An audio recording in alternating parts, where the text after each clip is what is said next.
It is better to be feared than loved, but never hated. That is according to Machiavelli, philosopher from the Florence, Italy. He says that a wise prince must learn to act like both lion and the fox, to frighten the wolves and to recognize the trap. Raila was a master of strategy and survival. He started relevance across 5 regimes: Jomo Kenyatta, Moi, Kibaki, Uhuru, and now William Ruto. Raila made sure that he used a strategy of adaptability rather than brute force. Like Machiavelli Fox, he says political traps early.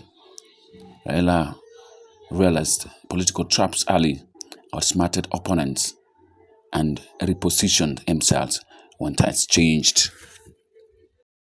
Raila Odinga joined Moi in 2001, shocking many, but used it to restructure his opposition strength. He again entered in 2008 Grand Coalition government as a prime minister, legitimizing his power without overthrowing the state. Here again, Raila embraced the handshake with Uhuru Kenyatta, turning former enemies into allies, a classic Machiavelli's pivot to preserve relevance and a national influence. Raila was a lion, the courage to confront and resist. That was Machiavelli's advice to rulers, to embrace, to combine cunning with the strength. Raila embodied this duality, fearless against tyranny, yet tactically diplomatic. Raila led protest, endured detention, and defied one-party rule, combining both fear and admiration from Kenyans and across Africa.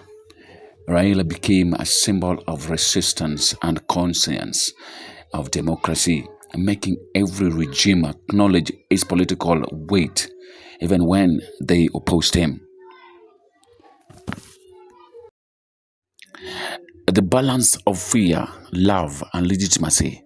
Machiavelli warned that rulers must not be hated, for hatred breeds downfall. Raila walked this fine line.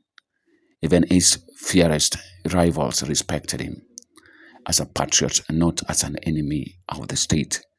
Raila was loved by masses, feared by political elites, and rarely be hated to be destroyed. Machiavelli praised master of destiny. Machiavelli concept of virtue. It was not moral. According to Machiavelli's fourth principle, master of destiny, Machiavelli concept of virtue, it was not moral but ability to shape one's fate through intelligence, willpower, and timing. Raila had an unmatched concept. He turned every political loss into renewed power. After every political loss, he emerged with the greater morals of authority, even in his death. Still, he remains the standard by which politics is measured.